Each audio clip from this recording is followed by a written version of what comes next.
Garrett joins us. He's a member of the House Freedom Caucus. Good to see you, sir. Do you take today's events to mean that the president heard what your caucus had to say? Well, I hope so. I know we heard him, and it's nice for a change in Washington for people to actually keep their word and have each other's backs.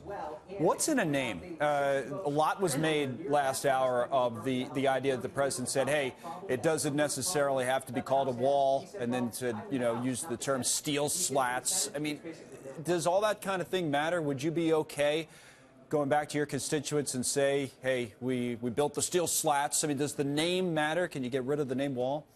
Well, I mean, look, we do that sort of thing in Washington all the time. It's all semantics, but ultimately a fundamental responsibility of a sovereign nation is to protect its borders, right? This is like a house owner paying their electrical bill, and what we're asking for is pretty humble. It's less than 1/700th of our annual expenditures. Meanwhile, we've got literally north of 4,000 people being murdered every year by illegals. We've got 14% of all drunk driving fatalities attached to illegals.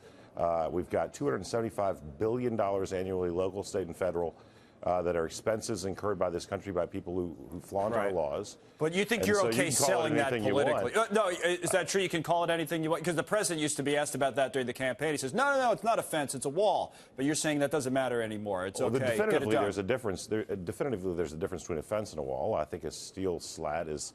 Now we're right. I know we're getting into it. Sounds crazy. Right. No, it sounds crazy. I give you that. I'm just saying that's kind of the world we live in some weird way. But you think you're okay selling it that way is my question. I'm not selling anything. I'm keeping my word. And so, you can call it sliced potatoes if you want. We ought to do what we said we're going to do. Somebody asked me a moment ago if we had the votes. I said, well, if you get everybody to keep their word, this thing will pass with plenty of room to spare. Okay, even if it does, I was going to ask you that as well, but since you say you think it can pass in your chamber in the House, I mean, let's be honest, it's not going anywhere after that, right, in the Senate? Well, hey, look, maybe people will ask them to come do their jobs, right? I mean, I've got colleagues who aren't coming back. I'm not coming back. I'll stay through, the time they swear the next Congress in.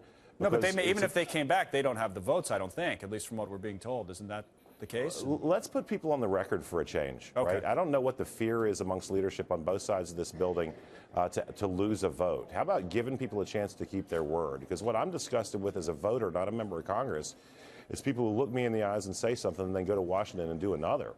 So, I mean, if this isn't